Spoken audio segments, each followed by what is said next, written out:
Hello everyone and welcome again to psycho. Uttarakhand वंदरों के chapter wise video में आपका स्वागत है। इन वीडियो के माध्यम से उत्तराखंड का जो ऑफिशियल सिलेबस है उसको कवर करेंगे। आज इस वीडियो में हम सेकंड यूनिट है मैटर, नेचर एंड बिहेवियर, इसको कवर करेंगे। इसके भी इस पोर्शन को कवर करेंगे।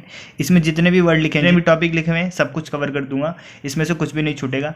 वीडियो में मैं आपको हिंदी इंग्लिश दोनों में पढ़ाऊँगा, तो हिंदी मीडियम वाले और इंग्लिश मीडियम वाले को कोई दिक्कत नहीं आएगी। और मैं इसमें एनसीईआरटी की बुक प्लस जो नोट्स बना रखे हैं मैंने अपने, उनसे पढ़ाऊंगा। इतना पढ़ा दूंगा कि आपको कहीं और जाने की ज़रूरत नहीं पड़ेगी। और देखिए, अगर सिलेबस की बात करें ऑफिशियल सिलेबस की, तो इसमें टोटल 10 यूनिट है। क्योंकि समय बहुत कम रह गया है तो जल्दी इसको मैं करवा दूंगा। वीडियो लंबी हो सकती है, आपको क्या करना है, वीडियो को शुरू से लेकर एंड तक देखना है, तभी आपको कुछ फ़ायदा होगा इसमें। और ये सीरीज़ आप पे डिपेंड करेगी। यदि आपने इस पर सपोर्ट दिखाया तभी ये सीरीज़ आगे बढ़ेगी। तो चलिए शुरू करते हैं आज के पहले चैप्टर से। तो पहला चैप्टर है हमारे आसपास के पदार्थ, मैटर इन आवर सराउंडिंग। इस चैप्टर को करेंगे। देखिए, अगर आपने नोट्स बना रखे हैं तो नोट्स खोलिए, अपने हाथ में पेंसिल लीजिए और टिक लगाते रहिए।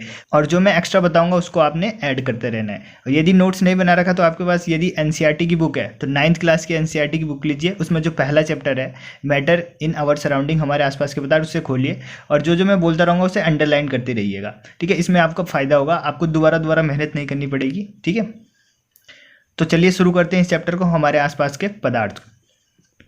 तो सबसे पहले देखते हैं कि पदार्थ क्या होता है। पदार्थ स्थान घेरता है। ठीक है, मैं आपको हिंदी इंग्लिश दोनों में बताऊंगा। अभी मैं हिंदी में बता रहा हूँ, अभी फिर इंग्लिश में बता दूंगा आपको। ठीक, पदार्थ जो होता है जो स्थान घेरता है और जिसका द्रव्यमान होता है उसे बोलेंगे पदार्थ। यानी ऐसी कोई वस्तु जो स्थान घेरती हो और जिसका द्रव्यमान हो, ठीक है, उसे बोलेंगे पदार्थ। और विश्व में जितने भी मटेरियल है, जितना भी सामान है, जैसे आपके हाथ में मोबाइल है, पेन है, पेंसिल, कॉपी, जितना सब कुछ, कोई भी वस्तु है, सब पदार्थों से मिलकर बना है। सब क्या, पदार्थों से मिलकर बना है। और पदार्थ किससे मिलकर बना है? पदार्थ मिलकर बना है कणों से। ओके, तो ये हो गया पदार्थ। अभी मैं आपको नोट्स में दिखा देता हूँ। मैटर की बात करते हैं। मैटर क्या होता है कि matter is anything that occupy space and have some mass. ठीक है, जो स्थान घेरती है और जिसमें द्रव्यमान हो, उसको मैटर यानी कि पदार्थ कहते हैं। अब एनसीईआरटी पढ़ोगे तो आप एनसीईआरटी में शुरू में लिखा हुआ है कि अर्लियर यानी पहले पदार्थ को 5 भागों में क्लासिफाइड किया गया था, 5 उसमें भागों में बांटा गया था। ठीक है, वो कौन कौन से भाग है, इन भागों को बोला गया था पंच तत्व। ठीक है, ये याद रखना है, पंच तत्व बोला गया था। और ये पंच तत्व क्या थे? वाटर, फायर, अर्थ और स्काई। यानी कि वायु, जल, अग्नि, पृथ्वी और आकाश। ये 5 तत्वों में बांटा गया था पदार्थ को। ठीक है, अब यदि पदार्थ के गुण की बात करते हैं तो इसके लिए एनसीईआरटी में हमको 3 एक्टिविटीज़ दी गई है। ठीक है, 3 एक्टिविटीज़ दी गई है। उन 3 एक्टिविटीज़ को पहले देखते हैं, उसके बाद उसमें निष्कर्ष निकालते हैं कि ये बताना क्या चाह रहे हैं। ठीक है, तो 3 एक्टिविटी देखते हैं एनसीईआरटी से। पहली एक्टिविटी हमें ये बताती है कि जो पदार्थ के कण है, देखिए अभी मैंने बोला ना, पदार्थ किससे मिलकर बना है? कण से, पार्टिकल से मिलकर बना है पदार्थ। ठीक है, तो पहला एक्टिविटी ये बताएगा हमें कि जो पदार्थ के कण है वो निरंतर गति करते रहते हैं। यानी पदार्थ के कण निरंतर गति करते हैं। और यदि वो गति कर रहे हैं तो यानी उसके बाद क्या होगी? काइनेटिक एनर्जी होगी, गतिज ऊर्जा होगी। ठीक है, पदार्थ के कण निरंतर गति करते हैं। और ये कण कैसे होते हैं? ये कंटिजियस नहीं होते, सतत नहीं होते। यानी कि एक सतत नहीं होते, कहीं पे भी होते हैं ये। ठीक है, कहीं पे होते हैं, सतत नहीं होते पदार्थ। और ये बहुत छोटे होते हैं। ठीक है, पदार्थ के जो कण होते हैं वो कंटिजियस नहीं होते और ये बहुत छोटे, इतने छोटे होते हैं कि अपने नेकेड आई से नहीं देख सकते, नग्न आंखों से नहीं देखा जा सकता है इनको। तो पहला एक्टिविटी है, जो 3 एक्टिविटी है टोटल। पहला एक्टिविटी में हम देखेंगे कि जो पदार्थ के कण है, ठीक है, पार्टिकल्स है, वो गति करते रहते हैं, स्थिर नहीं रहते।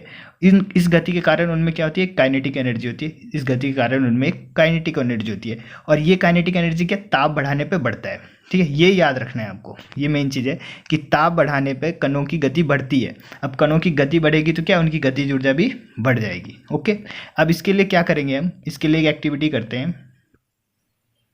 अब इसके लिए एक्टिविटी ये है कि जैसे हमने एक रूम में अगरबत्ती जलाया, ठीक है, एक रूम में, ये रूम है और एक ये रूम है। ठीक है, यहाँ पे हमने एक अगरबत्ती को जलाया तो इस अगरबत्ती की सुगंध है इस रूम में भी आ जाती है। ये किसके कारण होता है? क्योंकि जो पदार्थ के कण होते हैं वो गति करते रहते हैं। तो यहाँ से गति करके क्या आ गए? यहाँ आ गए। ठीक है, और इस घटना को क्या बोलते हैं? यानी इस घटना को, जो पदार्थ के कण यहाँ से यहाँ आ गए, हाई कंसनट्रेशन से लो कंसनट्रेशन में आ गए, इसको बोलते हैं डिफ्यूजन। ठीक है, आपको डिफ्यूजन याद रखना है, यानी कि विसरण। एक चीज़ यहाँ पे आ गया विसरण, डिफ्यूजन आ गया। डिफ्यूजन क्या होता है? पदार्थ के जो कण होते हैं वो गति करते रहते हैं। अब पदार्थ के कणों का, यानी कि हायर कंसंट्रेशन से लोअर कंसंट्रेशन की तरफ मूव करना, इसको बोलते हैं डिफ्यूज़न। ठीक है, एक डिफ्यूज़न होता है, एक ऑस्मोसिस होगा जो हम आगे की वीडियो में पढ़ेंगे ऑस्मोसिस। ये दोनों सेम होता है, हायर कंसंट्रेशन से लोअर कंसंट्रेशन।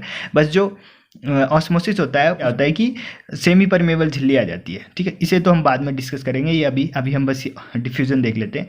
तो डिफ्यूज़न मैंने क्या बताया कि पदार्थ के कणों का हायर कंसंट्रेशन से लोअर कंसंट्रेशन की तरफ मूव करना, इसको डिफ्यूजन बोलते हैं। तो ये अगरबत्ती वाले एग्जांपल से हमें क्या पता चलता है कि जो पदार्थ के कण है वो गति करते हैं। अगर गति नहीं करते तो जो ये सुगंध है, अगरबत्ती यहाँ जल रही थी वो यहाँ कैसे पहुँच जाती है। ठीक है, यानी कि पदार्थ के कण क्या करते हैं, गति करते हैं। और जो ये पदार्थ के कण गति करते हैं, जिसके कारण गतिज ऊर्जा उत्पन्न होती है, उनमें काइनेटिक एनर्जी, ये सबसे ज़्यादा तो होती है गैस में। क्यों होती है गैस में, ये अभी आगे डिस्कस करेंगे, क्योंकि जो गैस के कण है बहुत दूर दूर होते हैं। ठीक है, उसके बाद होती है लिक्विड में, और उसके बाद होती है सॉलिड में। यानी सॉलिड में सबसे कम गति होगी पदार्थ के कणों की, और सबसे ज़्यादा गति किस में होगी, गैस में। ठीक है, ओके, ये समझ गए होंगे आप। अब आगे चलते हैं, दूसरी पहली एक्टिविटी समझ गए अगरबत्ती वाला। ठीक है, इससे पता चलता है कि जो पदार्थ के कण है वो गति करते रहते हैं, स्थिर नहीं होते। अब दूसरा देखते हैं। अब देखते हैं दूसरी एक्टिविटी हमें ये बताएगी जो पदार्थ का जो कण होता है, पदार्थ के कण होते हैं, पदार्थ कणों से मिलकर बना होता है, ये कण गति करते रहते हैं, पहले वाले से पता चल गया। दूसरा ये बोलेगा जो पदार्थ के कण है इनके बीच में खाली स्थान होता है। ठीक है, यानी ये चिपके नहीं होते, खाली स्थान होता है इनके बीच में। ठीक है, और इसका पता कैसे लगाएंगे, एक्टिविटी करते हैं। इस एक्टिविटी को करने के लिए आप क्या कीजिए, ये तो ऐसे ही है, सबसे बेस्ट होगा एक गिलास पानी लीजिए, एक गिलास पानी, इसमें एक बूंद इंक की डाल दीजिए, इंक की यानी कोई भी कलर की बूंद डाल दिया तो ये जो पानी का कलर है चेंज हो जाएगा। ठीक है, अगर हमने जैसे ब्लू कलर का डाला तो ये ब्लू सा हो जाएगा पानी। क्यों, क्योंकि जो पानी के कण थे जो उनके बीच में था स्थान, खाली स्थान, उन स्थानों में ये चला गया, जो इंक का कलर था ये चला गया, इसलिए वो कलरफुल हो गया। ओके, आप समझ गए। और इसका दूसरा एग्जाम्पल, अगर एक और एक्टिविटी जो एनसीईआरटी में दे रखा है कि एक हमने जल लिया, जल में डाल दिया हमने नमक। ठीक है, अब इसको घोल दिया। अब इसके बाद क्या होगा, जो नमक के कण है वो जल में मिल जाएंगे। ठीक है, क्यों मिले, क्योंकि जो जल के कण थे, पार्टिकल्स थे, उनके बीच में खाली स्थान था, इन खाली स्थानों में क्या चल गया, नमक के पार्टिकल्स। ठीक है, तो इससे पता चलता है हमें कि जो पदार्थ के कण है उनके बीच में खाली स्थान होता है। ओके, आप समझ गए होंगे। अगर इन स्थानों की बात किया जाए तो इन स्थानों को कहा गया कि अंतराण्विक स्थान है। इनको कहा गया अंतराण्विक स्थान, यानी कि इंटरमोलिकुलर स्पेस है। इंटरमोलिकुलर स्पेस है ये जो खाली स्थान, इनको क्या कहा गया, इंटरमोलिकुलर स्पेस या अंतराण्विक स्थान। अब जैसे हमने अभी उसकी बात की थी कि सबसे ज़्यादा किस में होती है गति, तो इसमें भी बात करते हैं सबसे ज़्यादा किस में अंतराण्विक स्थान होता है। तो सबसे ज़्यादा होता है गैस में। ठीक, गैस में सबसे ज़्यादा इंटरमोलिकुलर स्पेस होगा, यानी सबसे दूर दूर होंगे उसके पार्टिकल्स, बहुत ज़्यादा स्थान होगा। फिर होगा लिक्विड में, और फिर होगा सॉलिड में। यानी सॉलिड के जो कण होते हैं वो पास होते हैं। अब चिपके हुए नहीं बोल सकते हम, क्योंकि हमारा यही लॉ, एक्टिविटी यही बताता है कि पदार्थ के कणों के बीच में स्पेस होता है, तो चिपके हुए नहीं बोलेंगे कि बहुत कम स्थान होता है, ऐसे बोल सकते हैं। तो सॉलिड में इंटरमोलिकुलर स्पेस सबसे कम होगा, गैस में सबसे ज़्यादा होगा। ठीक है, आप समझ गए। अब करते हैं तीसरी एक्टिविटी। ओके, अब तीसरी एक्टिविटी देखते हैं। तीसरी एक्टिविटी से हमें ये पता चलेगा कि जो पदार्थ के कण हैं एक दूसरे को आकर्षित करते हैं। ठीक है, एक दूसरे को अट्रैक्ट करते हैं। ओके, इसके लिए हम क्या करेंगे, जैसे हमने लिया, पहले एक लकड़ी लिया, सबसे पहले एक रबर बैंड ले लेते हैं। चलिए, रबर बैंड लिया, रबर बैंड उसको तोड़ा। ठीक है, जब वो उसे खींचेंगे तो वो खींचेगी, फिर अंत में जाके वो टूट जाएगी। ठीक है, चलिए मान लीजिए। फिर हमने एक लकड़ी लिया, लकड़ी को तोड़ने की कोशिश किया, उसमें थोड़ा ज़्यादा जान लगाया, लेकिन वो भी टूट जाएगी। फिर हमने एक लोहे की रॉड ली, ठीक है, लोहे की रॉड ली, उसको तोड़ने की कोशिश करेंगे तो टूटेगा नहीं। क्यों, ऐसा इसलिए होता है क्योंकि जो पदार्थ के कण होते हैं, पदार्थ के कण एक दूसरे को आकर्षित करते हैं। मान लीजिए कि आपने अपने दोस्त का हाथ पकड़ रखा है। ठीक है, आपने अपने दोस्त का हाथ पकड़ा, अब दोनों को अलग करने के लिए क्या फोर्स लगाना पड़ेगा, दोनों को अलग करने के लिए फोर्स लगाना पड़ेगा। तो यही होता है, पदार्थ के कण एक दूसरे को आकर्षित करते हैं। ठीक है, उनको हटाने के लिए, उन्हें दूर करने के लिए क्या करना पड़ेगा, फोर्स लगाना पड़ेगा। तो इस एक्टिविटी से हमें ये पता चलता है कि पदार्थ के कण एक दूसरे को आकर्षित करते हैं। ओके, जिस बल से वो एक दूसरे को आकर्षित करते हैं उस बल को बोलते हैं अंतराण्विक बल। ठीक है, अंतराण्विक बल, या फिर इसी को इंग्लिश में बोलते हैं इंटरमोलिकुलर फोर्स। अभी मैं ये सब आपको नोट्स में दिखा दूंगा, नोट्स में मैंने सब लिख रखा है। तो इंटरमोलिकुलर फोर्स बोलते हैं। अब ये बात कर लेते हैं कि सबसे ज़्यादा और सबसे कम किस में होता है। ठीक है, सबसे ज़्यादा उसी में होगा जिनमें दूरी कम होगी, यानी दो कणों के बीच में जिसमें दूरी कम होगी वही तो एक दूसरे को ज़्यादा आकर्षित करेंगे। तो सबसे ज़्यादा दूरी कम किस में थी, मतलब सबसे कम दूरी किस में थी, सॉलिड में। तो सॉलिड में सबसे ज़्यादा होगा इंटरमोलिकुलर फोर्स। फिर क्या होगा, लिक्विड तो बीच में ही रहेगा हमेशा। फिर गैस में सबसे कम होगा ये इंटरमोलिकुलर फोर्स, सबसे कम होगा गैस में। क्यों, क्योंकि उसके कण होंगे दूर दूर। उनमें क्या होगा, अंतराण्विक स्थान दूर होगा, ठीक है, ज़्यादा होगा उनमें अंतराण्विक स्थान, इसलिए उनमें जो इंटरमोलिकुलर फोर्स होगा वो कम होगा। ओके, समझ गए। तो बेसिकली देखा जाए इन एक्टिविटियों से क्या हुआ, पदार्थ के भौतिक गुणों का पता लगाया गया, ठीक है। इन एक्टिविटी से पदार्थ, 3 एक्टिविटी बताई मैंने, तीनों एक्टिविटीज क्या, भौतिक गुणों का पता लगाया गया पदार्थ का, और इस गुणों को पता लगा के एक थ्योरी बनाई गई, ठीक है। इन गुणों से मिला के, इन सब गुणों को मिलाया और एक थ्योरी बनाई गई। उस थ्योरी को देखते हैं, वो थ्योरी क्या है, ठीक है। इसको बोलते हैं theory of molecular structure of matter, ठीक है। Theory of molecular structure of matter, ये सब कुछ नहीं है, ये सबको समराइज कर दिया गया, जो जो अभी हमने पढ़ा उस सबको इकट्ठा कर दिया। जैसे पदार्थ के कण, क्या पदार्थ कणों से मिलकर बना होता है, छोटे कणों से मिलकर बना होता है, ये देख लिया। ये कण क्या होते हैं, कंटीजियस नहीं होते, ठीक है, सतत नहीं होते, कहीं कहीं पे होते हैं, ठीक है, कहीं कहीं इधर उधर होते हैं, सतत नहीं होते। ओके, उनके कणों के, और उनके कण गति करते हैं, ठीक है, उनके कण क्या होते हैं, गति करते हैं, स्थिर नहीं होते। ये भी हमने देखा भी कि उनके कण स्थिर नहीं होते, ठीक है। अब गति करते हैं तो उसके कारण क्या होता है, उनमें गतिज ऊर्जा होती है, ठीक है। फिर हमने देखा था कि जो ये गतिज ऊर्जा है वो टेम्परेचर बढ़ाने पे बढ़ता है, ठीक है, ये इंपॉर्टेंट है कि गतिज ऊर्जा टेम्परेचर बढ़ाने पे बढ़ता है, ठीक है। अब आगे देखा हमने कि जो ये गतिज ऊर्जा था, ठीक है, ये गतिज ऊर्जा गैस में सर्वाधिक होती है और ठोस में सबसे कम होती है, ठीक है। ये जो गतिज ऊर्जा है गैस में सर्वाधिक होती है, क्योंकि जो उसके कण होते हैं वो फ्री होते हैं, ठीक है, ज़्यादा चिपके नहीं होते, इसलिए वो गति करते रहते हैं, ज़्यादा गति करेंगे यानी कि ज़्यादा गतिज ऊर्जा। तो ये गतिज ऊर्जा ठोस में सबसे कम, गैस में सबसे ज़्यादा होती है, ठीक है। फिर हमने देखा कि जो पदार्थ के कण हैं, ठीक है, अणु है, उनके मध्य में रिक्त स्थान होता है, ठीक है। पदार्थ के अणुओं के बीच में एक रिक्त स्थान होता है, जिस रिक्त स्थान को क्या बोला था, इंटरमोलिकुलर स्पेस, अंतराण्विक स्थान कहते हैं, ठीक है। ओके, और ये बताया था मैंने कि सबसे ज़्यादा किस में होता है, इंटरमोलिकुलर स्पेस। इंटरमोलिकुलर स्पेस सबसे ज़्यादा होता है आपका गैस में, और सबसे कम किस में होता है, सबसे कम होता है सॉलिड में। ओके, अणुओं के मध्य एक बल कार्य करता है, ठीक है, इस स्थान के कारण उनके बीच में एक बल कार्य करता है, ये भी देखा हमने, क्या बोला था उसको, इंटरमोलिकुलर फोर्स, अंतराण्विक बल कहते हैं, ठीक है। इसकी वजह से पदार्थ एक दूसरे को अट्रैक्ट करते हैं, ठीक है। अब ये क्या बताया था मैंने, ठोस में क्या होता है सबसे ज़्यादा, सॉलिड में सबसे ज़्यादा होता है इंटरमोलिकुलर फोर्स। आप ऐसे देखिए, जो इंटरमोलिकुलर स्पेस है वो इनडायरेक्टली प्रोपोर्शनल है किसके, इंटरमोलिकुलर फोर्स के। इंटरमोलिकुलर स्पेस इनडायरेक्टली प्रोपोर्शनल है इंटरमोलिकुलर फोर्स के, यानी ये बढ़ेगा तो ये घटेगा, और ये बढ़ेगा तो ये घटेगा, ठीक है। तो ठोस में सबसे ज़्यादा होता है अंतराण्विक बल और गैस में सबसे कम होता है। ओके, आगे देखते हैं आगे। ओके, यही लिखा है कि ठोस में कम होता है इसमें। ओके, अब देखते हैं मटेरियल, ठीक है। मटेरियल किसको कहेंगे, पर्टिकुलर काइंड ऑफ मैटर को, पर्टिकुलर, अभी हमने मैटर देखा, अब एक विशेष प्रकार के मैटर को क्या बोलेंगे, मटेरियल। एक विशेष प्रकार के मैटर को क्या बोलेंगे, मटेरियल। मटेरियल दो प्रकार के होते हैं, होमोजीनियस मटेरियल यानी समांगी, होमोजीनियस मतलब समांगी, और हेट्रोजीनियस मटेरियल यानी कि विषमांगी, ठीक है। जो समांगी होते हैं उसमें क्या होता है, सेम कंपोजिशन और सेम रेशियो होता है। यानी कि अब देखिए, मैं एक एग्जांपल देता हूँ आपको कि आप 4 दोस्त थे, आप 4 दोस्तों को प्यास लगी और आपने बनाया 1 बाल्टी शरबत, यानी कि आपने पानी में चीनी घोल के 1 बाल्टी बनाया, ठीक है, 1 बाल्टी शरबत बनाया। 4 दोस्त थे, ठीक है। आप घर में गिलास की कमी के कारण आपने क्या किया, एक को तो गिलास मिल गया, एक को मिला जग, ठीक है, और एक को कुछ और मिल गया, और एक ने पूरी बाल्टी ले ली, ठीक है। तो अब जब आप जो भी आपको मिला, 1 गिलास मिला, 1 जग मिला, 1 बाल्टी मिली, ठीक है, सब में आप देखोगे तो पानी, वाटर, और जो उसमें क्या मिला था, चीनी, इसका रेशियो बराबर होगा। ऐसा तो होगा नहीं कि किसी को लगे भाई मेरा वाला तो बहुत मीठा है, ठीक है, देख इसे ट्राई करके देख मीठा है, ऐसा नहीं होगा, सबका टेस्ट एक जैसे होगा। क्यों, क्योंकि वो क्या है, होमोजीनियस मटेरियल है, होमोजीनियस मिक्सचर बन गया है वो, यानी कि उसमें जो सेम कंपोजिशन हो गया, यानी जो चीनी और पानी है वो उसका कंपोजिशन सेम है, इक्वल है पूरे भाग में, इसलिए उसको बोलते हैं होमोजीनियस।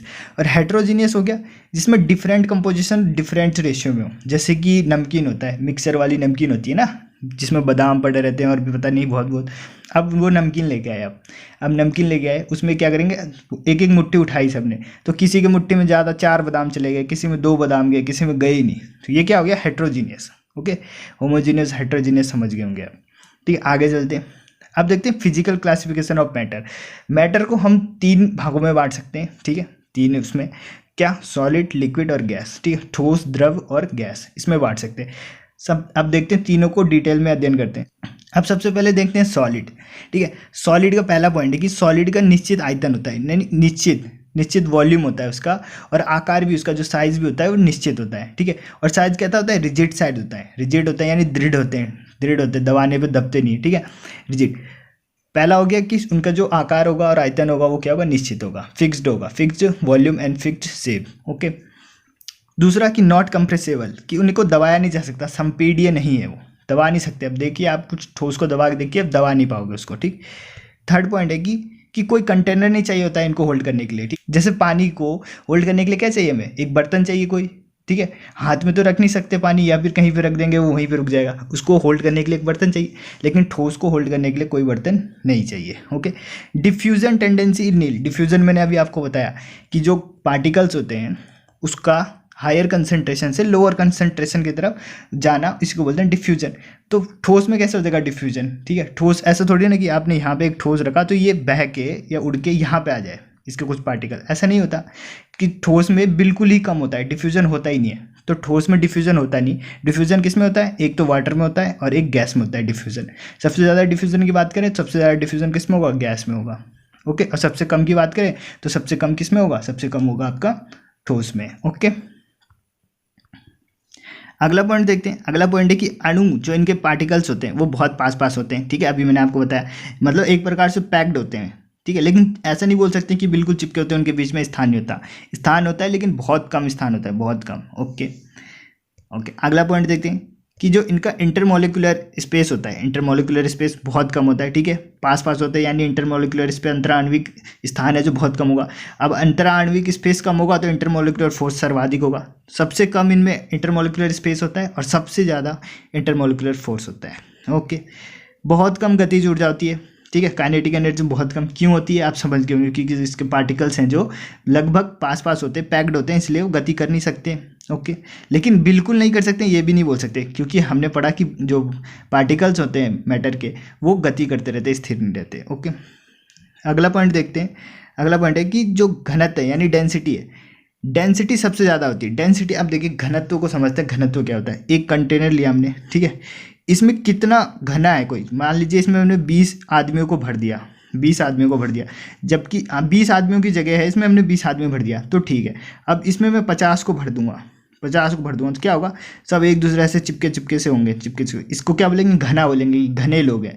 तो घनत्व मतलब कितना ज़्यादा है उसमें अणु, मतलब उसमें कितने ज़्यादा पार्टिकल्स हैं, कितना घना है वो, उसी को बोलेंगे घनत्व। तो अब आपको पता है कि जो ठोस होता है उसके अणु कितने पास पास होते हैं, पैक्ड होते हैं, तो सबसे ज़्यादा घनत्व होगा इसमें, सबसे ज़्यादा डेंसिटी होती है इसकी, तो इसकी डेंसिटी सबसे ज़्यादा होती है क्योंकि अणु इसके पास पास होते हैं। अब देखते हैं अगला पॉइंट, इफेक्ट ऑफ हीट। अगर हम इसको गर्म करेंगे तो क्या ये फैलेगा, ठीक है, नहीं फैलेगा, ये डू नॉट एक्सपेंड, ठीक है, नहीं फैलता है गर्म करने पे।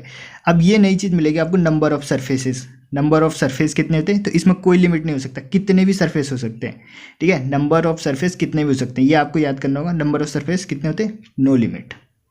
अब आगे चलते हैं। अब देखते हैं लिक्विड। लिक्विड में देखते हैं, लिक्विड में क्या होता है कि वॉल्यूम तो इनका फिक्स्ड होगा, वॉल्यूम निश्चित होगा, लेकिन जो इनका शेप होगा वो अनिश्चित होगा, ठीक है। शेप वेरिएबल होगा, क्यों, क्योंकि इसको हम जिस बर्तन में डालेंगे वो उसी का शेप ले लेगा, ठीक है। दूसरा पॉइंट देखते हैं कि बहुत कम कंप्रेसिबिलिटी, यानी बहुत कम मतलब कि ठोस से तो ज़्यादा होगी लेकिन गैस से क्या होगी, कम होगी, ठीक है। ये बीच में रहेंगे, ठोस से ज़्यादा और गैस से कम, यही होगा इसमें, बीच में ही होंगे ये।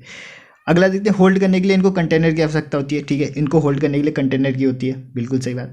Diffusion tendency is more than solid, ठीक है, सॉलिड से ज़्यादा होगी लेकिन क्या, गैस से कम होगी। ओके। जैसे कि हमने इंक को वाटर में मिलाया था अभी, ठीक। अगला देखते हैं कि पार्टिकल नॉट सो क्लोज, जो इसके पार्टिकल होते हैं बिल्कुल पास पास नहीं होते, ठीक है, दूर दूर होते हैं इसके पार्टिकल, लेकिन बहुत ज़्यादा दूर भी नहीं होते। ओके। इंटरमोलिकुलर स्पेस ठोस से ज़्यादा होता है। इंटरमोलिकुलर स्पेस जैसे ठोस में कम था, पैक्ड थे, लेकिन इसमें थोड़ा ज़्यादा होगा, ठोस से ज़्यादा होगा लेकिन गैस से कम होगा। अब अगर नंबर ऑफ सरफेस की बात करें, नंबर ऑफ सरफेस कितने होते हैं इसके, जैसे हमने सॉलिड में देखा तो कोई लिमिट ही नहीं थी, कितनी भी हो सकती है, लेकिन इसमें कितने होते हैं, ओनली 1 होते हैं, एक ही होता है, ठीक है। नंबर ऑफ सरफेस की बात करें तो 1 होता है, ठीक है। आगे देखते हैं इफेक्ट ऑफ हीट। अगर इसको गर्म करेंगे तो क्या होगा, ये सॉलिड से ज़्यादा एक्सपेंड करेगा, सॉलिड नहीं कर रहा था एक्सपेंड, लेकिन ये करेगा, सॉलिड से ज़्यादा करेगा, गैस से कम करेगा। अब आगे देखते हैं, आगे हमारा गैस। गैस क्या होता है, गैस का अनिश्चित आकार और अनिश्चित वॉल्यूम होता है, कि अनिश्चित वॉल्यूम और अनिश्चित आकार होता है। ओके, ठीक है। हायर कंप्रेसिबल होते हैं ये, ठीक है, बहुत ज़्यादा कंप्रेस कर सकते हैं इनको, बहुत ज़्यादा संपीड़ित, इसलिए तो ये सिलेंडर में भी भरे जा सकते हैं। एलपीजी में कितना ज़्यादा भर के रखते हैं, ठीक है, बहुत ज़्यादा कंप्रेसिबल होते हैं ये, ठीक है। सभी दिशाओं में गति करते हैं, सभी दिशाओं में गति करते हैं। डिफ्यूजन टेंडेंसी हाईएस्ट होती है इनकी, देखिए आगे ये लिख रहा है डिफ्यूजन टेंडेंसी हाईएस्ट होती है, सभी दिशाओं में गति कर सकते हैं, ठीक है। और जो घनत्व है यानी डेंसिटी है, डेंसिटी सबसे कम होगा, बहुत कम घने होंगे, ठीक है। पार्टिकल्स बहुत दूर दूर होंगे तो कहाँ से होना है इनको घना, ठीक है। तो डिफ्यूजन टेंडेंसी सबसे हाईएस्ट और घनत्व lowest, okay. Effect of heat, ठीक है, यानी कि जब इसको हीट देंगे तो क्या होगा, ये फैलेंगे, सबसे ज़्यादा फैलते हैं, ठीक है। और अगला देखते हैं, अगला देखिए नंबर ऑफ सरफेस कितने होते हैं इसमें। तो नंबर ऑफ सरफेस की बात करें तो एक भी नहीं होता, एक भी सरफेस नहीं होता इनमें, ठीक है। और काइनेटिक एनर्जी की बात करें, सबसे ज़्यादा काइनेटिक एनर्जी इसमें होता है, सबसे ज़्यादा इंटरमोलिकुलर स्पेस होता है। अब सबसे ज़्यादा इंटरमोलिकुलर स्पेस है तो सबसे कम इंटरमोलिकुलर फोर्स लगेगा, ठीक है। आकर्षण बल सबसे कम होता है। और नो रिजिडिटी, कठोरता तो होती नहीं इनमें, ठीक है। तो ये आपको समझ में आ गया होगा कि ठोस, द्रव और गैस क्या क्या होता है, ठीक है। अब आगे बढ़ते हैं, ठीक है। तो यदि आपसे पूछे कि पदार्थ की कितनी अवस्थाएं होती है, तो मेन तो 3 होती है, पर 2 और होती है जो बाद में खोजी गई, एक तो प्लाज्मा और एक होता है बीईसी। इन दोनों को भी डिस्कस कर लेते हैं, ठीक है, प्लाज्मा और बीईसी को। तो प्लाज्मा क्या होता है, तो it consist of ionised gas, ठीक है। इसमें कैसा गैस होता है, आयोनाइज्ड गैस, ऐसी गैस होती है जो आयोनाइज्ड होती है, ठीक है। अब इतने आयोनाइज्ड होते हैं कि जो इनके पार्टिकल्स होते हैं वो सुपर एनर्जेटिक और सुपर एक्साइटेड होते हैं, मतलब बिल्कुल एक्साइटेड होते हैं वो, ठीक है। कूदते रहते हैं इधर उधर, उथल पुथल मची रहती है उनमें, इतने ज़्यादा एक्साइटेड होते हैं वो, ठीक है। इसमें होता क्या है, देखिए प्लाज्मा में हम इलेक्ट्रिसिटी देते हैं तो ये ग्लो करने लग जाते हैं, ये जो, क्योंकि ये आयोनाइज्ड गैस है तो इसमें इलेक्ट्रिसिटी देते हैं और ये सुपर एक्साइटेड होते हैं। तो जैसे इनको इलेक्ट्रॉन मिलता है तो ये अपना खुश हो जाते हैं, बिल्कुल चमक जाते हैं, ठीक है। तो इसलिए ये ग्लो कर बैठते हैं, करंट पास करने पे ग्लो होने लग जाते हैं। तो ग्लो होने लगते तो इसका उपयोग कहाँ किया जाता है, लाइट में किया जाता है, CFL में किया जाता है, डिस्प्ले भी आती है बहुत सारी, प्लाज्मा डिस्प्ले, ठीक है, वहाँ पे भी किया जाता है, ओके। अब देखिए जैसे कुछ कलर्स भी पूछ सकता है कि जैसे नियॉन गैस का उपयोग किस में, रेड कलर में किया जाता है, ठीक है, नियॉन गैस का। आर्गन का किस में, ग्रीन और येलो में किया जाता है, ठीक है, ओके। अब नेक्स्ट देखते हैं बीईसी, जो सबसे लेटेस्ट है। तो आपसे ऐसा क्वेश्चन पूछेगा कि सबसे लेटेस्ट अवस्था कौन सी है पदार्थ की, तो वो है बीईसी, यानी बोस आइंस्टीन कंडेंस्ड स्टेट, ठीक है। देखिए 1920 में सत्येंद्र नाथ बोस, ये इंडियन थे, इन्होंने क्या किया, बीईसी के लिए गणनाएं की, कैलकुलेशंस की, ठीक है। इन्होंने बस कैलकुलेशन किया और छोड़ दिया। उसके बाद क्या हुआ, 2001 में अमेरिका के 3 वैज्ञानिक थे, एरिक ए कार्नेल, ठीक है, अल्फगैंग और कार्ल ई वेमेन, ठीक, इनके नाम याद रखने हैं आपको, एरिक ए कार्नेल, अल्फगैंग और कार्ल ई वेमेन। देखिए राइटिंग बहुत बेकार है, आप बातों पे जाइएगा, राइटिंग में मत जाइए, राइटिंग में क्या, ठीक, को बीईसी की अवस्था प्राप्त करने के लिए नोबेल मिला। तो आपसे ये क्वेश्चन पूछा जा सकता है कि इन तीनों को नोबेल कब मिला, तो 2001 में, ठीक है। बीईसी को प्राप्त करने के लिए किसको नोबेल मिला, तो इन तीनों को मिला, ठीक है। इन्होंने तो बस गणनाएं की थी, ठीक है, सत्येंद्रनाथ बोस ने गणनाएं की थी, ओके। अब ये क्या है, 5वीं अवस्था है पदार्थ की, 5वीं अवस्था है, ओके। करना इस अवस्था को अचीव करना इतना भी आसान नहीं है, ठीक है। देखिए it obtain on super cooling, बहुत ज़्यादा ठंडा करना पड़ता है गैस को, ठीक है, बहुत ज़्यादा ठंडा किया गैस को at the absolute kelvin zero temperature. Absolute kelvin zero temperature कितना था, 0 के, यदि इसमें सेल्सियस में कन्वर्ट करें तो -273 डिग्री सेल्सियस, इतना। -273 डिग्री सेल्सियस तो मतलब बहुत मुश्किल होता है इतना टेम्परेचर जाना, किसी गैस को इतने टेम्परेचर पे ले जाना बहुत मुश्किल होता है, ठीक है। अब मैंने बोला टेम्परेचर, आपसे अगर पूछे टेम्परेचर होता क्या है, टेम्परेचर होता क्या है, तो आप बोलोगे कोई चीज़ ठंडी है, गर्म है, इसको बताता है टेम्परेचर, है ना। कोई चीज़ कोई बॉडी ठंडे या गर्म होने की डिग्री है। पर अगर वैज्ञानिक भाषा में बोले, वैज्ञानिक भाषा में टेम्परेचर क्या होगा, temperature is measure the extent of motion of atom, ठीक है, समझे कि जो पदार्थ में क्या होते हैं, अणु थे, अभी अणु के अंदर, अब ये आगे पढ़ेंगे पदार्थ को और डिवाइड करेंगे तो लास्ट में जाएंगे हम परमाणु के पास, यानी कि एटम के पास। तो एटम की जो गति होती है ना, एटम की गति को जो मेज़र करता है वही होता है हमारा टेम्परेचर। यानी कैसे गति, जैसे अगर हीट होगी, उसमें ज़्यादा गर्मी होगी तो उसके जो एटम होंगे ज़्यादा मूव कर रहे होंगे। अभी देखा ना हमने कि जो पार्टिकल्स होते हैं वो, मतलब काइनेटिक जो एनर्जी होती है वो क्या टेम्परेचर के डायरेक्टली प्रोपोर्शनल है। टेम्परेचर बढ़ा रहे थे तो काइनेटिक एनर्जी बढ़ रही थी। तो यही होता है टेम्परेचर, क्या होता है, जो मोशन होता है एटम का उसी का मेज़र करता है, वो उसी का मेज़र है ये टेम्परेचर, ठीक है, कि कितना वो मोशन कर रहे हैं, ये हो गया टेम्परेचर। आगे चलते हैं, अब देख लेते हैं, ये इजी से है कुछ, सेल्सियस को केल्विन में, केल्विन को सेल्सियस में बदलना।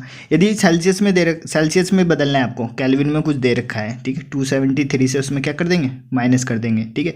जैसे आपको दे रखा है 310 केल्विन, ओके 310 केल्विन ये होता है ह्यूमन बॉडी का टेम्परेचर केल्विन में।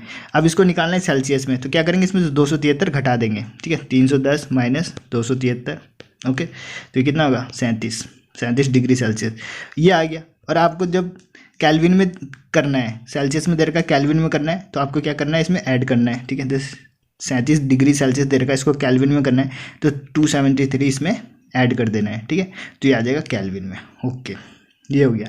अब इसके बाद ये है जो ये बहुत इंपॉर्टेंट है, ठीक है यहाँ से 100% क्वेश्चन आएगा इस वाले से, ठीक है inter conversion of state of matter, यानी कि स्टेट देखा हमने मैटर के कितने 3 स्टेट थे मेनली। अब इसका एक का दूसरे में चेंज होना, यानी सॉलिड को गैस में बनाएंगे, गैस को सॉलिड बनाएंगे, लिक्विड बनाएंगे, इंटर कन्वर्जन करेंगे इसका, ठीक है इस यहाँ से क्वेश्चन बनेंगे 100% है, ठीक है। तो चलिए इसको देख लेते हैं एक बार अच्छे से,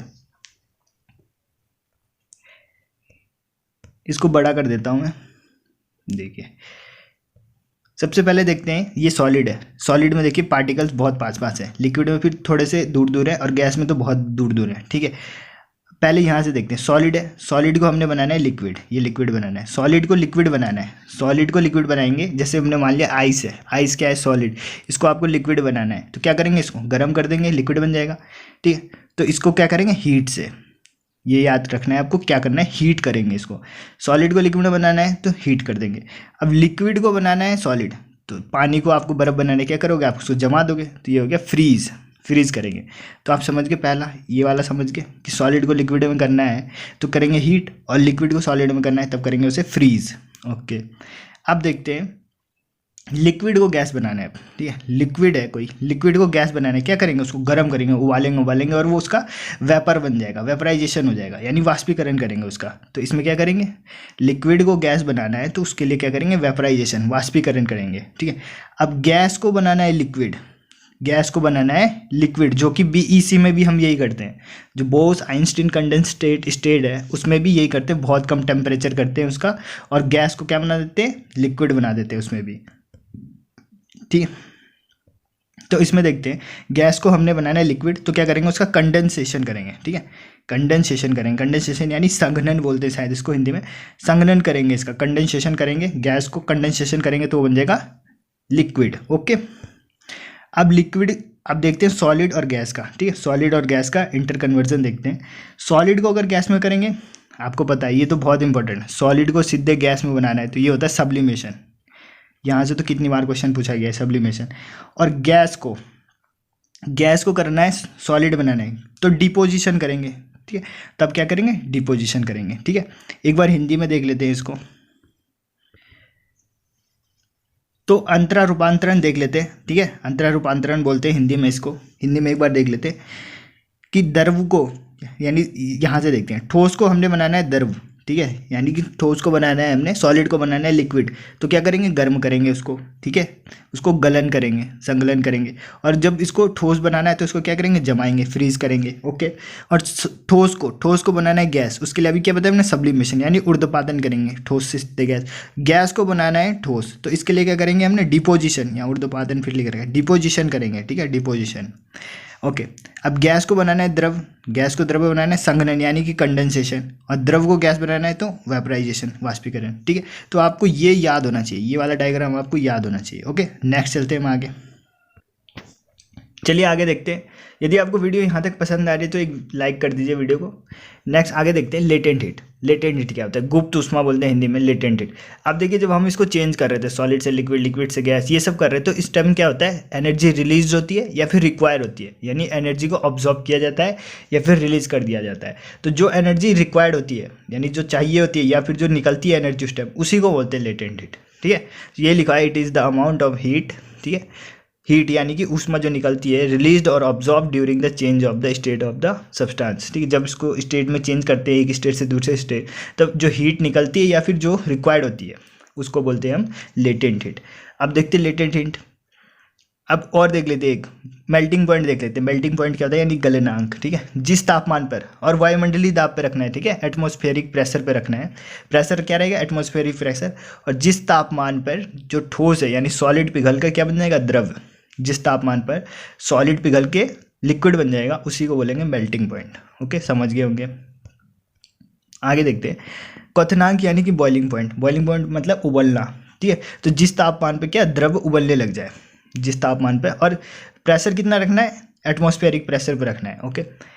जिस तापमान पे द्रव उबलने लग जाए उसको बोलेंगे उसका बॉइलिंग पॉइंट, ठीक है, क्वथनांक बोलेंगे। तो बर्फ का, जैसे बर्फ का गलनांक, बर्फ गलता कब है, 0 डिग्री सेल्सियस, कैल्विन में बोलेंगे तो 273 कैल्विन। और जो इसका क्वथनांक होता है यानी बॉइलिंग पॉइंट होता है, बॉइलिंग पॉइंट क्या होता है, 100 डिग्री सेल्सियस यानी कि 373 कैल्विन पर ये उबलने लग जाता है, ओके। अब एक चीज़ और याद रखना है आपको, जो पानी है ना, पानी को जब उबाला जाता है तब पानी के तापमान में वृद्धि नहीं होता है। पानी को उबाला जाता है तो पानी के तापमान में वृद्धि नहीं होता, होता क्या है, तापमान तो 100 डिग्री सेल्सियस ही रहता है, लेकिन 100 डिग्री सेल्सियस के बाद ये कन्वर्ट होने लग जाता है 100 डिग्री सेल्सियस में। इसके बाद इसका क्वथनांक बिंदु है ये, उसके बाद क्या होगा कि लेटेंट हीट अपना काम करेगा, ठीक है, क्योंकि वाष्पशील की गुप्त उष्मा, ठीक है, जो वेपराइजेशन की गुप्त उष्मा लेटेंट हीट, वो उस पानी को और गर्म करते रहेगा। जो टेम्परेचर, एक्चुअल टेम्परेचर वो 100 ही रहेगा, अब टेम्परेचर कौन बढ़ाएगा, गुप्त उष्मा, लेटेंट हीट, ओके, समझ गए होंगे आप। अब देखते हैं आगे, सॉलिड को हम लिक्विड बना रहे थे, ठीक है, सॉलिड को हम लिक्विड बना रहे हैं कैसे, हीट करके। सॉलिड को लिक्विड, यानी आप ऐसे सोचिए बर्फ़ को हमने पानी बनाना है तो क्या करेंगे, हीट करेंगे, उसको गर्म करेंगे तो लिक्विड बन जाएगा। और लिक्विड को हमने सॉलिड बना रहे थे कैसे, जमा रहे थे, उसको फ्रीज कर रहे थे। अब देखते हैं इसमें होता क्या है, इस प्रोसेस में देखते हैं होता क्या है।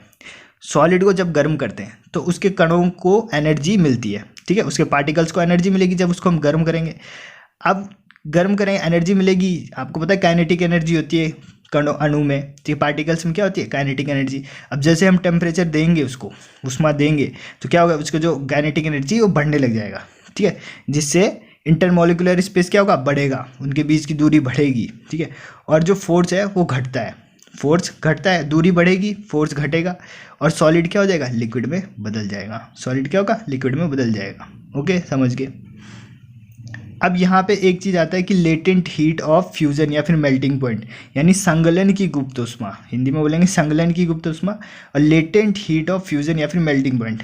इसको देख लेते हैं। इसकी डेफिनेशन होती है कि 1 kg सॉलिड को, ठीक है, यानी यूनिट मास को, 1 kg मतलब यूनिट, कि 1 kg ठोस को उसके गलनांक पर यानी मेल्टिंग पॉइंट पर ठोस से द्रव्य बनाने में प्रयुक्त उष्मा, जितनी भी उष्मा रिक्वायर्ड है, ठीक है, क्या बोला कि ठोस को हमने बनाना है लिक्विड, ठोस को बनाना है लिक्विड, तो 1 kg ठोस को लिक्विड बनाने के लिए जितनी भी हमें ऊष्मा चाहिए, जितनी भी हीट चाहिए, हमें उसी को बोलते हैं latent heat of melting point या फिर लेटेंट हीट ऑफ फ्यूजन या फिर संगलन की गुप्त ऊष्मा, ठीक है।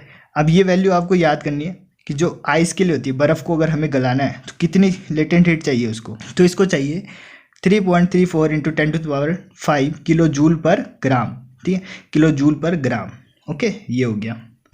अब आगे चलते हैं, अब दूसरा स्टेप था, अब आगे चलते हैं कि लिक्विड को हमने गैस बनाना है, लिक्विड को हमने गैस बनाना है, क्या करेंगे, गर्म करेंगे, वेपराइजेशन करेंगे उसका, ठीक है, और गैस को हमने करना है लिक्विड, तो क्या करेंगे, कंडेंसेशन करेंगे उसका, ओके।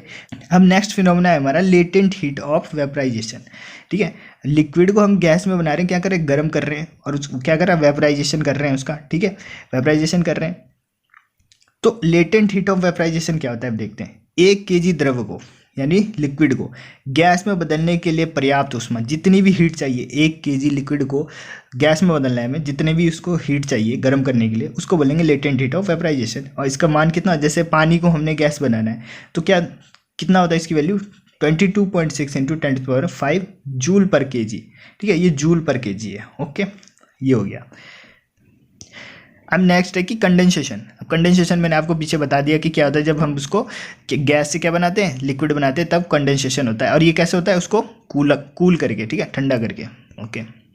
आगे चलते हैं, नेक्स्ट है liquefaction point, okay, liquefaction point. अब कुछ चीज़ें हैं जो आपको इंग्लिश में याद करनी पड़ेगी, ठीक है, मैं भी हिंदी मीडियम का छात्र हूँ और लेकिन मैं इंग्लिश में यादें करता हूँ, क्योंकि जो इंग्लिश होता है, इंग्लिश में याद करना बहुत आसान होता है, लंबे समय तक याद भी रहती है। हिंदी में बहुत अजीब गरीब नाम होते हैं, विज्ञान में बात कर रहा हूँ, और सारे सब्जेक्ट तो ठीक है, लेकिन विज्ञान में उनके जो हिंदी नाम होते हैं वो थोड़े अजीब से होते हैं, टफ होते हैं, उन्हें पढ़ने में भी दिक्कत होती है, याद करना तो दूर, ठीक है। तो इसलिए कुछ चीज़ें आपको इंग्लिश में याद कर लेनी चाहिए, जैसे लिक्विफैक्शन पॉइंट है। अब देखते हैं इसको क्या होता है लिक्विफैक्शन पॉइंट, ठीक है, कि change of state of gas to liquid by the applying high pressure to low temperature. क्या करेंगे हम कि जो गैस है, गैस को हमने लिक्विड बनाना है, ठीक है, गैस को लिक्विड बनाना है। क्या करेंगे, उस पर बहुत ज़्यादा प्रेशर डालेंगे, ठीक है, बहुत ज़्यादा प्रेशर डालेंगे और टेम्परेचर को बहुत कम रखेंगे, कूल करेंगे बहुत, तब ये क्या बन जाएगा, लिक्विफेक्शन पॉइंट हो जाएगा इसका। और ये क्या बन जाएगा, इसी को बोलेंगे लिक्विफेक्शन पॉइंट, और ये बन जाएगा क्या, हमारे गैस से बन जाएगा लिक्विड। ओके, आगे है नोट है कि पदार्थ की अवस्था में परिवर्तित होने पर उसका द्रव्यमान चेंज नहीं होता, ठीक है, पदार्थ की अवस्था चेंज कर लेंगे हम, लेकिन उसका मास जो है सेम ही रहेगा, मास चेंज नहीं होता, कांस्टेंट ही रहेगा मास। ओके, आगे चलते हैं। अब आगे देखते हैं कि लिक्विड को हमने बनाना है सॉलिड। लिक्विड को सॉलिड बनाने क्या करेंगे, कूल करेंगे, यानी फ्रीज करेंगे, ठीक है। तो क्या करेंगे, इसको कूल करेंगे, यानी कि फ्रीज करेंगे इसको। ओके, ये तो हो गया। फ्रीजिंग पॉइंट पता है आपको, फ्रीजिंग पॉइंट क्या होगा, टेम्परेचर जिस पर द्रव क्या ठोस बन जाए उसको बोलेंगे उसको फ्रीजिंग पॉइंट। ओके, नेक्स्ट हमारा और बहुत इंपॉर्टेंट है, बहुत इंपॉर्टेंट है ये, सॉलिड से हमें डायरेक्ट गैस बनाना है, ठीक है। सॉलिड से गैस बनाने हमें क्या करेंगे, सब्लिमेशन करेंगे, ठीक है। और ये कैसे करेंगे, हीट करेंगे। और गैस से जब हम सॉलिड बनाएंगे तो क्या बताया था हमने, डिपोजिशन करेंगे, ठीक है।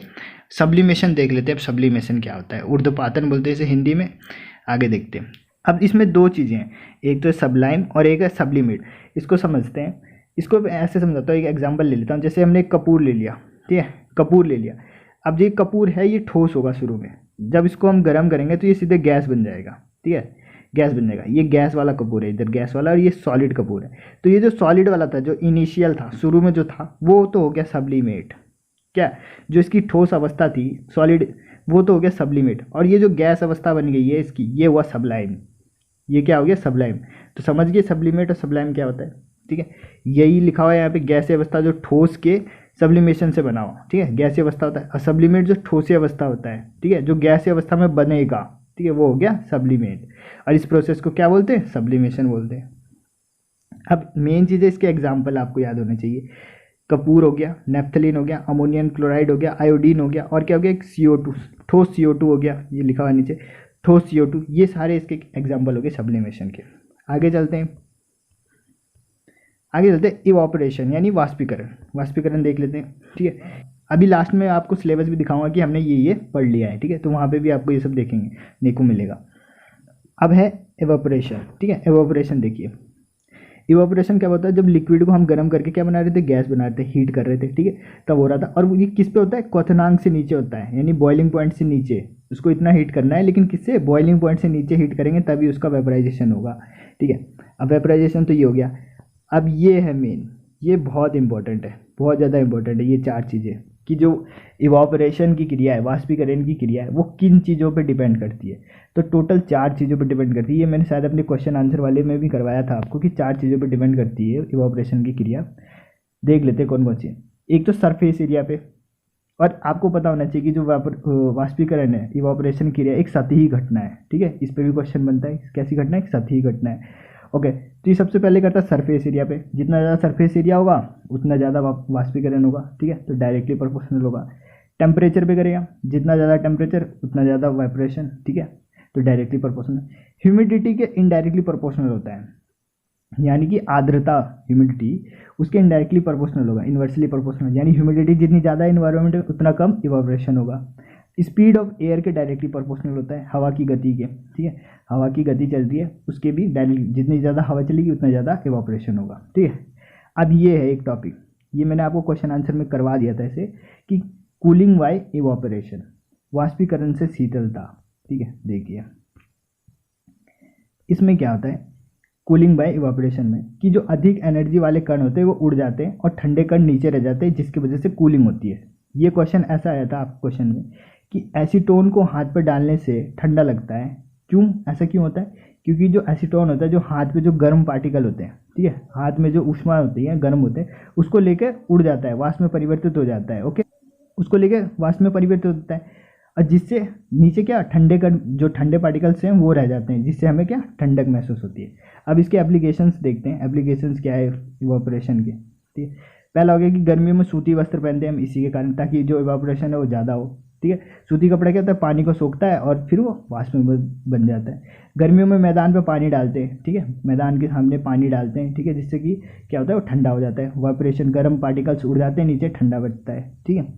कई इधर प्लेन एरियाज है, इधर छतों पे भी पानी डालते हैं गर्मियों में, ताकि जो गर्म पार्टिकल से उड़ जाए और जो नीचे घर में पंखे से ठंडी हवा है। ठीक है, अब ये चैप्टर आपका यहीं पे ख़त्म हो गया है। ठीक है, जो पहला चैप्टर था ख़त्म हो गया। अब इसमें कुछ चीज़ें थी जो एनसीईआरटी में कहीं कहीं पे लिखी थी, उसको मैंने लिख दिया, जैसे एसआई यूनिट ऑफ आयतन। ठीक है, वॉल्यूम का क्या होता है, मीटर क्यूब होता है, और व्यवहार में क्या होता है, प्रैक्टिकली लीटर यूज़ करते हैं, जबकि एसआई क्या होता है, मीटर क्यूब होता है। 1 लीटर बराबर ये देख लेना आप। ये इंपॉर्टेंट यहाँ पे कि 1 एटीएम, वायुमंडलीय प्रेशर की बात हुई थी, तो 1 एटीएम बराबर कितना होता है, 10⁵ पास्कल। ठीक है, इतना लिख सही है। इसकी पूरी ये होती है, अगर पूरा देखिए 1.01 × 10⁵ पास्कल। ठीक है, तो इसी के साथ आपका ये चैप्टर खत्म हो गया। एक बार देख लेते हैं हमने क्या क्या कवर किया इसमें।